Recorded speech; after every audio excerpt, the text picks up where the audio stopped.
πανάκριβα αυτοκίνητα.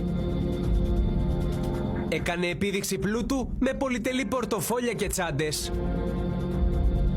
Χλιδάτα ταξίδια στο εξωτερικό και φωτογραφίες ακόμη και με ελικόπτερα. Αυτά ήταν μόνο μερικά από τα βίντεο που ανέβαζε ο πρώην αστυνομικός στα social media, ο οποίος συνελήφθη από τους αδιάφθορους της ελληνικής αστυνομίας για διακίνηση ναρκωτικών.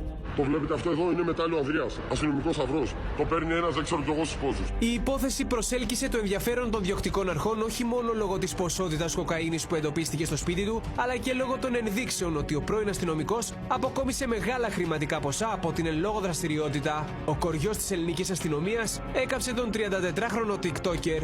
Εμένα είναι 2.000 την ημέρα και εσύ έχω κλείσει συμφωνία με την Κύπρια 5.000 ευρώ είναι ο μήνας για να τρέχω τις δουλειές της, όλα αυτά που σου έχω πει. Το μήνα είναι 60.000, 50 πες καθαρά. Συν τα 5.000 της άλλης πες 55. Και έχω και καμιά δεκαριά σπίτια και ενίκια, οπότε είμαι κομπλέ. Για τον λόγο αυτό, ο επικεφαλής της αρχής για το ξέπλυμα βρώμικου χρήματος, Χαράλαμπος Βουρλιώτης, διέταξε την προσωρινή δέσμευση κάθε είδους τραπεζικών λογαριασμών, επενδυτικών προϊόντων και θηρίδων ασφαλείας που σχετίζονται με τον πρώην αστυνομικό.